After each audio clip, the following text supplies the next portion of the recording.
आपस में लड़ाई झगड़ा का मूल कारण तो ब्रह्मा विष्णु शंकर ही है ना इस ब्रह्मांड के। जो ब्रह्मा द्वारा सृजन, विष्णु द्वारा पालना और शंकर द्वारा विनाश, इनका कार्य है, ये तीनों का कार्य है। मगर वो कार्य से अतिरिक्त अपने अपने भक्त अलग थे। तो जैसे भोलेनाथ शंकर कहते हैं, तो शंकर के भक्त आसुरी वृत्ति वाले भूत प्रेत थे, अरे आसुर थे, शुक्राचार्य जैसे असुरों के गुरु थे। और देवता वो विष्णु को मानने वाले। तो दो पंथ संप्रदाय आपस में टकराते हैं, तो टकराना भी एक तो पाप है ना, तो रोकना चाहिए ना।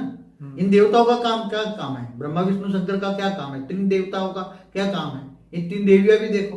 तो ये सब ये चलता रहा, पाप किसको कहोगे तुम? हर पल पल पल में पाप भरा है, और पाप के नेगेटिव वाइब्रेशन से, नेगेटिव एक्ट से पूरा वायुमंडल नेगेटिव भरा पड़ा है। और नेगेटिव जब श्वास में भी जाता है तो नेगेटिव बन जाता है इंसान। मैंने कई वीडियो में बोला हुआ है।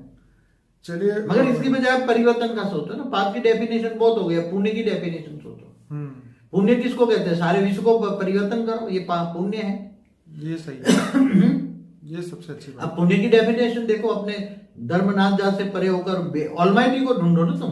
हुई तो ऑलमाइटी, ऑलमाइटी अथॉरिटी को याद करो, आत्मस्वरूप बनो। पहले तो स्वयं को पहचानो, अपने आप को बनो, पहचानो और आत्मस्वरूप बनो के आत्मा में पावर लो, आत्मा तमो प्रधान बन गई। तो ऑलमाइटी अथॉरिटी को याद करो और ऑलमाइटी की अथॉरिटी पावर लेकर परम शांति के वाइब्रेशन फैलाओ। और चारों यार परम शांति के वाइब्रेशन फैलाओ, ये पुण्य का काम करो ना। चारों ओर परम शांति हो जाएगी। आत्मस्वरूप में स्थित होकर पावर से परम शांति के वाइब्रेशन फैलाओगे तो लोगों को परम शांति टच होगी। तो लोग शांति के लिए तरस रहे हैं ना अभी।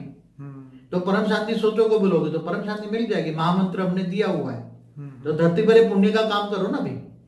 कितने पाप होगा तो आत्मस्वरूप में पावर आएगी। पावर हाउस से कनेक्शन होगा तो पावर हाउस है ऑलमाइटी अथॉरिटी। आत्मा में चाहिए परम प्रकाश, आत्मा को चाहिए परम प्रकाश, तो परम प्रकाश ऑलमाइटी अथॉरिटी के पास है। हाई कला का परम प्रकाश। तो उससे कनेक्शन जोड़ो, कनेक्शन माना योग, इसको याद करो, ज्ञान मार्ग में चलो और ज्ञान से आत्मस्वरूप बनकर परमात्मा को याद करते पावर लो और विक्रम विनाश करो और परम शांति के वाइब्रेशन बनाओ। पुण्य का काम होगा, विश्व परिवर्तन करो। मतलब ज्ञान दान महादान जैसे ज्ञान दान महादान सबसे बड़ा है ज्ञान दान। और यहाँ तो बेहद का परम महाज्ञान, बेहद का परम महाज्ञान दो और दूसरों को आत्मस्वरूप की अनुभूति का ज्ञान दो और विश्व परिवर्तन के कार्य में केवल अपना संकल्प दो। परम शांति के वाइब्रेशन फैलाओ तो आपको परम शांति मिलेगी, घर परम शांति से भर जाएगा और सबको परम शांति मिलेगी। ये पुण्य का काम करो सबसे बड़ा, यही सबसे बड़ा बेहद का पुण्य का काम है। पुण्य भी अलग अलग कैटेगरी का है ना। जैसे हद के पुण्य का काम करोगे, किसी को खिलाना पिलाना, तो ये बेहद का पुण्य का काम है। बेहद का पूरे मल्टीवर्स को बदलने का काम है। ये बहुत बढ़िया बात कही। हमारे एक वीडियो है ना, उसमें परम शांति के वाइब्रेशन फैलाओ तो पूरा मल्टीवर्स तक जाएंगे। जो बेहद की आत्मा होगी उनकी विधि भी बताइए, योग की विधि भी बताइए। जैसे अभी धरती लोक पे अभी बहुत